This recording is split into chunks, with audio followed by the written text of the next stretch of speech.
When we were young, we read more often because we had to.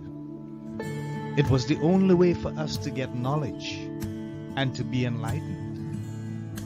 Read to your heart's delight and be enlightened. Let's just read. It's a podcast by Andy's Personal Development. Stay tuned for more reading and enlightenment.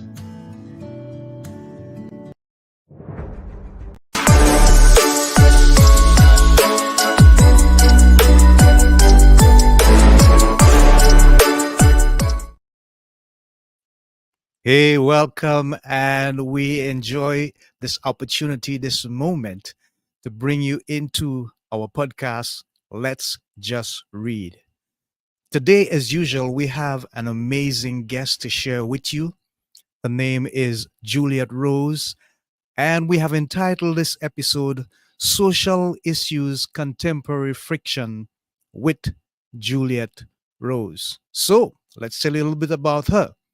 Juliet Rose has a unique writer's voice, and she's a multi award winning author of 8 novels. She blends social issue into fiction writing in the hopes of opening different perspectives, and her genres are contemporary, literary fiction, new adult, and supernatural horror suspense. So, as we welcome our guests into the studios of Let's Just Read, here is Juliet Rose. How are you, and welcome? Hello, I'm doing great. I appreciate you giving me the chance to come and chat with you today. Great. Thank you so much for coming to be with us. We appreciate your presence, and we hope that your information will bring so much more delight to the people that would log on or who would see this recording or hear it later on. So, tell us a bit about yourself, and so that we can become more familiar with who you are and the audience that are listening as we speak. Sure. So I'm an author. I'm also a mother, and I am a native New Yorker currently living in the mountains of North Georgia. It's warmer down here, which is why I moved here. I prefer the warmer weather. Right. We also rescue animals and just genuinely kind of care about the world around us. Wonderful. Thank you for sharing. So, Juliet, how long have you been writing now? It's a fun question because I really started writing at a very young age where I was just Uh-huh. kind of maybe doing it more for me. But yeah, when I was really little, I was a huge reader. I read every day. I mean, it's just what I love to do. And one day it kind of dawned on me that I could do that. I could be the person that writes the books that I was reading. Ah, And so from that point on, and I was 10 when I first went to my mother and said, I want to be a writer. And she was really supportive. And I got my first typewriter then and just started doing stories. I always had like stories in my backpack at school. I was always entering different contests at school. And so pretty much I always say like forever.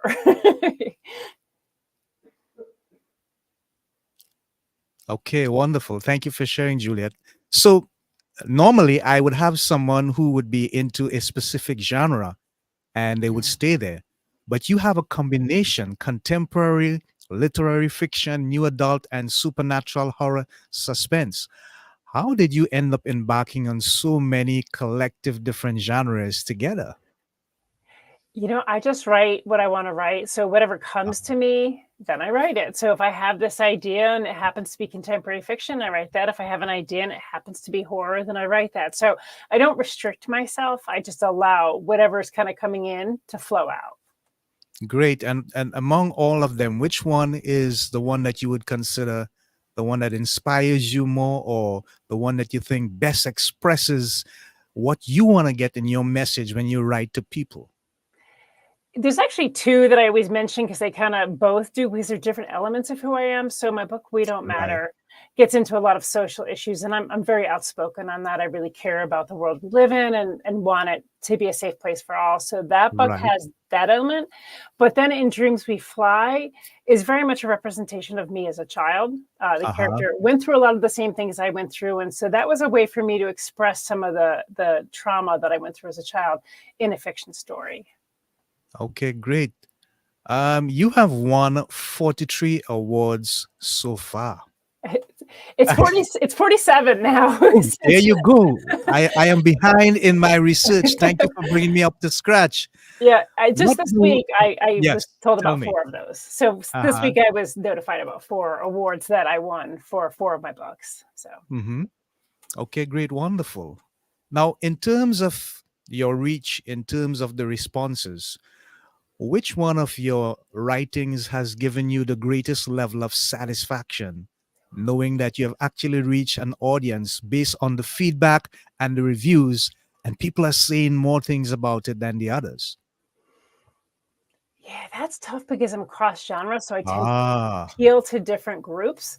yeah. So I'll get this group that really likes this book and this group that really likes that book. But that book, We Don't Matter, has won a lot of awards, and I also get a lot of people that reach out when they've read it to tell me how much they appreciate me putting that into words. Okay, great. So, Juliet, do you do a lot of book tours and so on and have the opportunity to speak directly to people from a stage and they hear the passion in your voice and feel that connection in your heart? Is that something that you do quite often? During it's really seasonal, so really, like, if you look at fall and spring, those are your big times that different events and conventions go on, and so I do sign up for those and do panels, for those, and then in between times, I do a lot of, like, single events where maybe I'll do a book signing at a bookstore or something like that, but where I'm actually speaking in front of people tends to be conventions, and, like, in April, I'm doing a couple of conventions. I did a few back in October, so that's a really good opportunity to kinda get more of that mass, being able to speak to people from a panel. Okay, great. I must commend you. It says that you're working with groups to get books into the hands of inmates in the US by donating copies of your books. I hope I get the number right because I was four short with the awards. It says for the 85 books that you have been donating so far. Tell us about that program and what encouraged you to get it done, get it started. Sure. So in some of my books, I talk about incarceration because it's part of the storylines within those. And I kind of woke up one morning, I thought, okay, I'm writing about this, but I really want to do more. I want to reach out to the people that are directly impacted by Hmm. incarceration. Hmm. And so I started to do research and I found these different nonprofits that specifically do this. And it's really you have to sort of go through other groups because you can't send books directly to a prison because of restrictions, because of, Right. what they need to do. Yeah. So I Yeah. reached out to it was funny because I reached out to a bunch of them thinking, okay, they'll be like, send a book. And there were like so many people wrote back and said, send 10 books. And I was like, oh, Ah. okay, let me do this. So but yeah, so they then, they would ask me what type of book, there's very specific things like you can't have any writing in the books, you can't include anything extra, it has to be Right. just the Right. book. And it has Yeah. to be certain books. And so they were really drawn to certain ones of my books because of those are the books they don't get a whole lot of. So yeah, and that's something I'd like to continue to do is to send through these groups to get books into the hands of inmates. Wonderful. I must commend you for that. That's a great way of giving back. Thank you. Do you have any? You're welcome. Do you have any specific persons that you mentor your work after, styles that you would have followed over the years that has groomed you into the kind of person you are, basically from your writing style? I think so. I think, having read just all the time, you pick on certain books that you just really connect to, or Yeah, maybe you like yeah. that style. Even as a child, as an adult, I really connected to Octavia Butler. I don't know if you know her work. She Mm, did Kindred. I just okay. love her style of writing. Like she writes in such a fluid, relatable way. But I Right, also right. like that she was willing to challenge through her genre, challenge certain ideas. And that really inspired me to think that way as well. Okay, great. Are there any things in the works that you're looking to work to bring to the fore? Another novel in the making? I actually have a novel I'm currently in the editing phase of, and so that'll come out at the end of the month. And I was really excited about this one because it gets into kind of like when we go through trauma, how do we deal with it? And so the main character goes through this trauma and he becomes an alcoholic. And so Okay. he comes to realize another tragedy happens and he has to step up after, Yeah. he's become an alcoholic. He's been alcoholic for 15 years.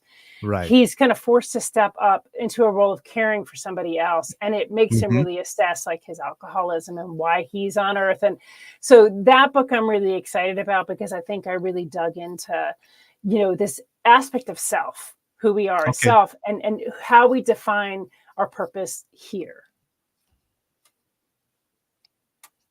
Right. Wonderful. Thank you for sharing.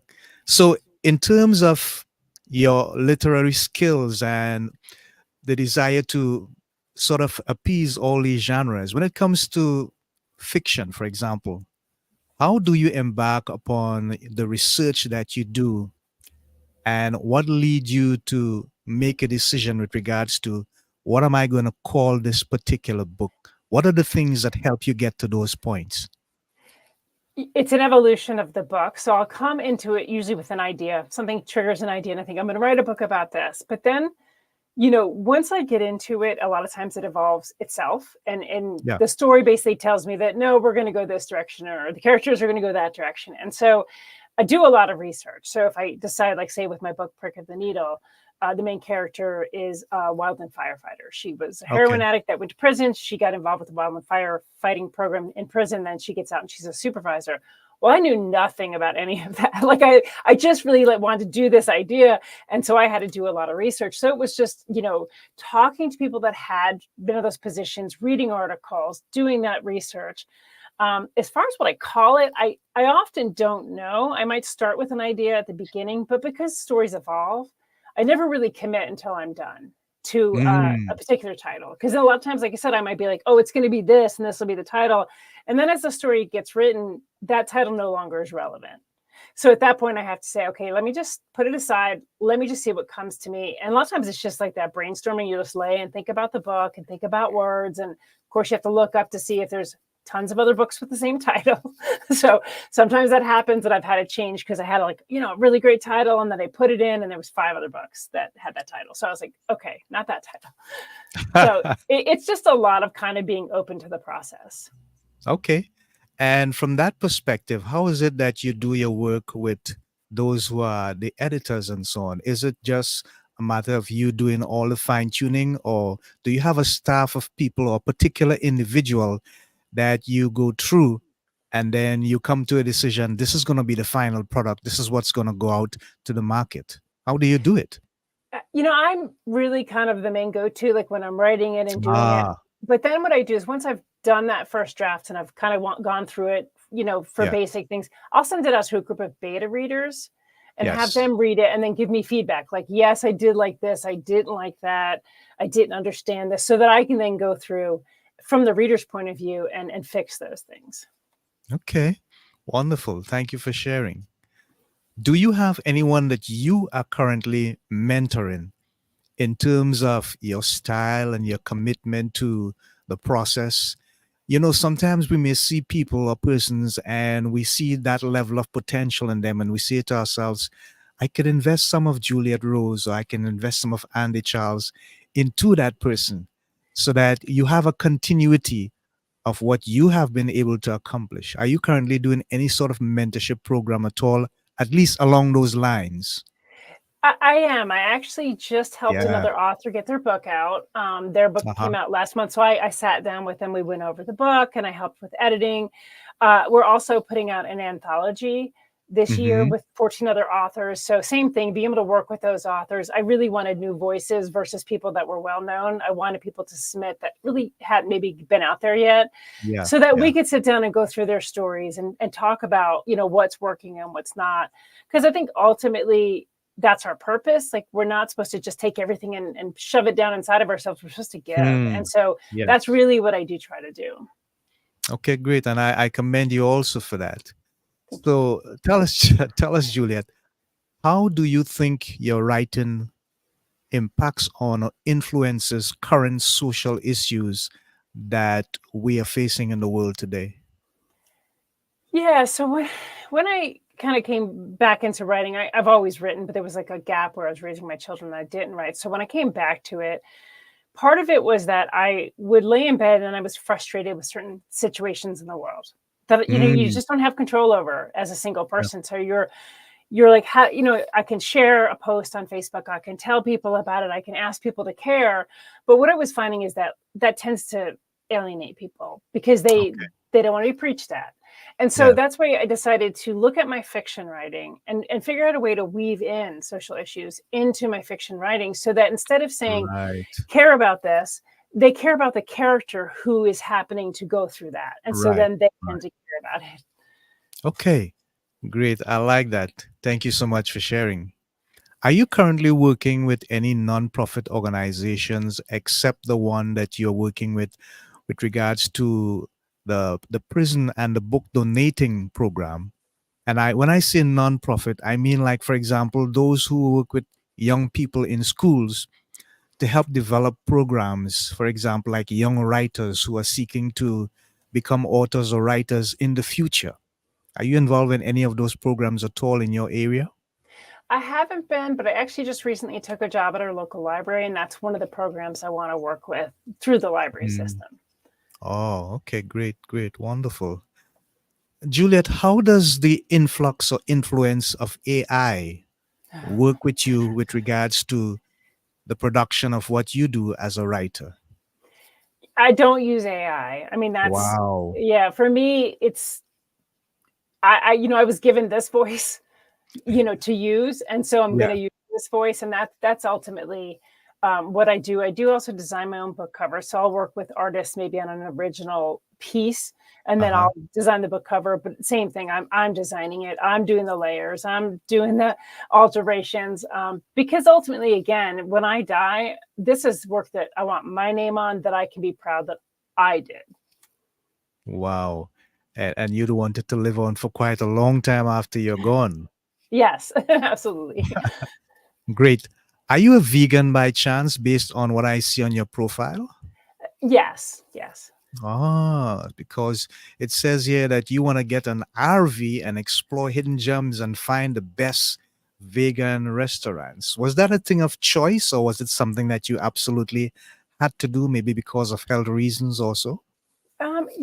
It's funny because when I was really little, I went with my brownie troop to on a tour. They took us to the grocery store, a field trip with the brownies, and we went back behind the meat counter, and there was a box that said the word Ah, calf on it, yeah. and I knew what a calf was. I knew it was a baby cow.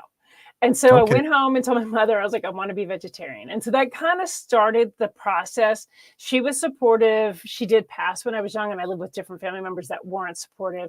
So I came back to it as an adult for the same reasons. I don't want to suffer. I don't want anything else to suffer. So that was just a choice I made. Okay, great. Thank you for sharing. Wow. I am looking at some comments here. This one is kind of long for me to put on the screen. I have one likes and two loves. And let me see if I can just. This one you may be familiar with. This is a friend and associate of mine, Anthony Maruri. Great show. Thank you, Andy and Juliet. Thank you for your support, Anthony, as you continue. And so I will not show the other one yet because I want to get more of what you're doing out to the people that are looking and hearing this particular broadcast. Now, you've had a period in your life where you had the loss of your 4-year-old daughter. How did that impact you? And did it create any sort of gap in your life with regards to what you wanted to do concerning your career and writing and just reaching out to people? So for the first part, it impacted me 100%. I mean, it changed who I was. Not just her death, but her diagnosis, and Uh, she was diagnosed when she was 2 and she passed when she was 4. So there's 2 years of us taking her to the hospitals and to different clinical trials and things like that. And I was young. I was 24, 25 years old. yeah, yeah. Dealing with a world that was very unfamiliar to me. Losing her definitely impacted me because initially I didn't see the point of going on, but I had other children, so I went on. Like you just Mhm. have to. Yes. You have to make that Yes. choice. And it made me a much more compassionate person because instead of looking at a situation from my eyes, I started to see situations from other people's eyes, what they were going through, just the recognition that everybody carries burdens. Every single person you talk to has something that they're carrying that breaks them down. And so like to live a more compassionate and kind life, knowing that, like, because you may not know their story, but you know how Mm, to be kind. So be kind. yes. Yes. I hear you. I thank you so much for sharing that. Now, Juliet, with regards to that and some other things that we have spoken about, I see that you have a great concern, a passion for social issues. What are some of the current social issues that we are dealing with that you think we should not have to deal with? We all have this pet peeve. It's either racial inequality or inequality with regards to men and women at the workplace, poverty in the world, hunger, war, cancer. There are so many ills that we face in this life. But if you had to address one that you think we really shouldn't have to deal with at all, would there be one for you? And if so, what would it be? I think there's one that kind of causes a lot of others, and that is Uh-huh. capitalism. I think living in a Wow. world working and not able to pay your bills, or you're Mm, living and working in a world where you don't have health insurance, or you're living in poverty even though you work two jobs, or yeah. whatever it is. So much of what happens to us as people is Yeah. driven by capitalism, by corporations, even to the point of, I mean, I worked corporate jobs for decades. So like I saw a lot of this, even to the point of creating dissension within, races or genders, because it keeps, if people are divided, they can't unite against a common goal. And so I Right. see a lot of that where basically we're kept to be divided. And that ultimately causes a lot of the other problems we see. Right. Great. Wonderful. Thank you for sharing.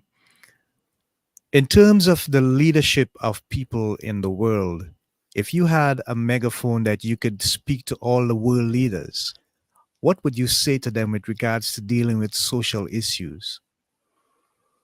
They need to take a step back and listen to the people, because I feel like Mm, they sit in rooms and try to make a lot of decisions for the rest of us instead of yeah. listening to the rest of us. Wow. I love that. Short and precise.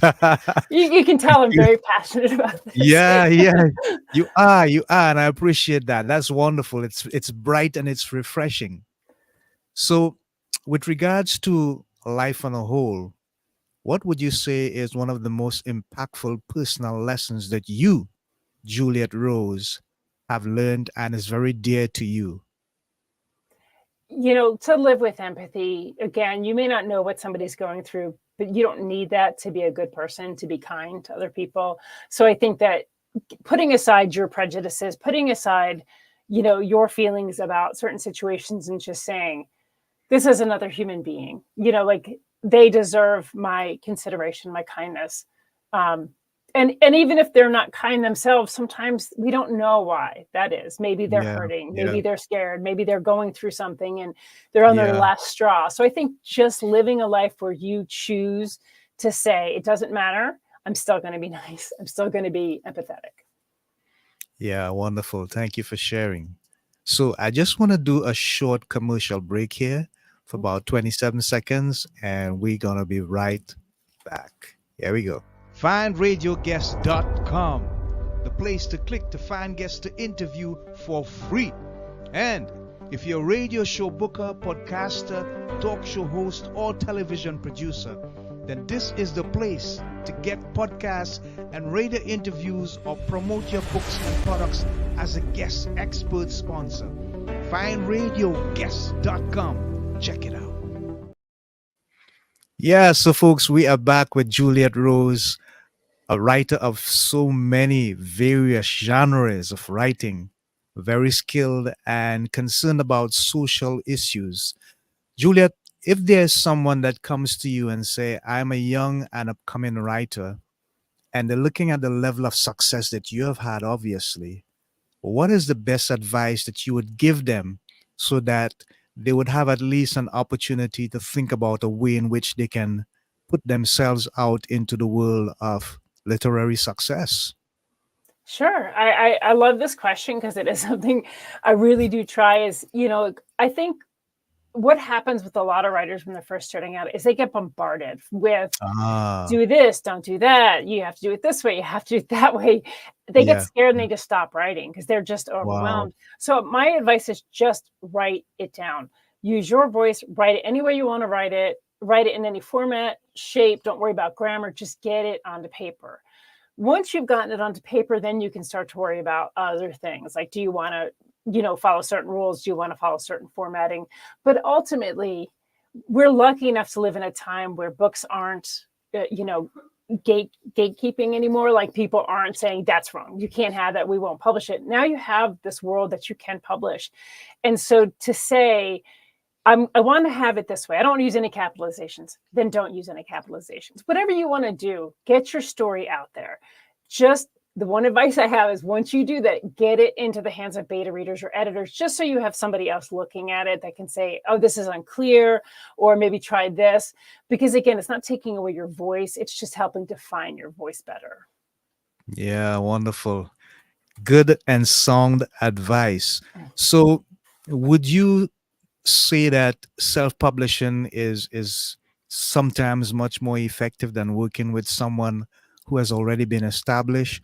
Or where would you tell them is the best way to do the publishing aspect? Also, with regards to editing, because there's so many different aspects out there of these different houses that do these things. But then you need to find a connection like you have found it. What guidelines would you give them with regards to those aspects of the writing process? So if you're looking, like say you're new and you have a manuscript and you're ready to send it out to the world, I never say there's a right way or a wrong way, whether Okay. self-publishing or traditional publishing. I did initially go the traditional publishing route, and I was offered contracts. One of the publishers folded during COVID. One had some really sketchy clauses in their contract I wasn't comfortable with. Mm, One, I did sign a contract, but the publisher kind of disappeared. Like he just quit communicating with his authors. We had to get the wow. Authors Guild involved and get our Wow. contracts terminated for breach of contract. Yeah. So Yeah. for me, after that, I was like, I'm kind of done wasting time because I had at that point wasted a couple of years chasing this down and dealing with contracts that fell through. And so I chose to go indie at that point. And that was part of the awards contest too, was once I went indie, I then submitted to kind of prove not only to the readers, but to myself that what I put out there was worthy of being put out there. And so I'm happy with that choice that I made. Now, if a traditional publisher came to me and said, we really want to have one of your books, I would certainly talk to them and see if their Okay. terms met my terms. Yeah. That's ultimately what it is. I have to be happy with it. I'm not desperate. And I would say that to writers is don't be desperate, regardless if they're coming to you with a contract. Do your research. It's okay to say no if your gut's telling you it's not right. And I've had authors ask me that they're like, I've been offered a contract, but something about it seems wrong to me. I'm always like, ultimately, you have to make this decision, but let your gut be part of that decision because we're pretty good at knowing whether or not someone's trying to take advantage of us. And so, again, I think it's you got to decide what course it is for you. However, like you said with editing, you have to still, if you're going to do this yourself, you still need to have editors, you still need to have readers, you still need to Yeah. have people to look at your work. Otherwise, you're going to put a subpar product out there. Yeah. Yeah. Wonderful advice. Thank you for sharing, Juliet. So I'm just gonna release the pressure a little bit and let's see if we can relax for just a moment. Are you into sports by chance? Not really. Not really. Okay, so we have 2 days and Super Bowl 58 is just around the corner. Oh yeah. Is it gonna be 49ers or the Chiefs? I don't You know. don't know. I don't know. Whoever wins, that'll be Whoever good. wins. You the second person that told me that. I had an interview earlier with Tom Palladino, and he said, "Man, I just want to see a good, nice, clean game of football with competitive situations taking place, and whoever wins, I'll just be happy for them." And I appreciate that too. Great, wonderful. So, in terms of technology, if you had the choice between Apple and Microsoft, who gets the nod for you? I hate to do this, but I would be Apple. I actually my last job, we used Apple products, and I had never Uh-huh. used them before. So we used like Mac Minis. I'd always just use whatever computer. After using the Mac they gave me, I really don't want to go back. I look, about 90% of my guests tell me, hey, Apple, it's Is so much it- more user friendly. It's so much more easier to use and more compatible with whatever they need to do. So, hey, you have been an amazing, entertaining, and wonderful guest, Juliet Rose. So, I'm just going to put some stuff up on the screen here for you. And you tell the people how they can make contact with you, where they can get your books. If they need you to do a book talk or so, just let them know how they can effectively make contact with you. Sure. So my website, authorjulietrose.com, has all of my links to social media, to my email. It has my bio. It has links to buy my books, and you can buy the books on like Barnes and Noble, Books a Million, Amazon, all different places. So that's really the best place for them to go as like a jumping off point. Yeah, great, wonderful. Thank you for sharing. So, there it is, folks. You've had it. We have been in the presence of literary royalty, I would say. Juliet Rose creating her own legacy with her many different areas of writing, the different genres, but her heart is with social issues through contemporary fictional writing. So remember, the information is on the screen there, author julietrose.com. That's her website, and she's also at Facebook, Twitter, and Instagram. Check her out, check out her books, and reach out to her if you need to get a book talk done. I'm sure she'll be willing to come to the play and bring her A game. So, until next time, this is Andy of Andy's Personal Development on Let's Just Read, together with my special guest, Juliet Rose, saying so long. And remember, continue to read so that you can gain knowledge and enlightenment. We need those things in the world today. Bye for now, folks. Godspeed. God bless. Until next time. And keep the love flowing. It's most important. Bye for now. See you soon.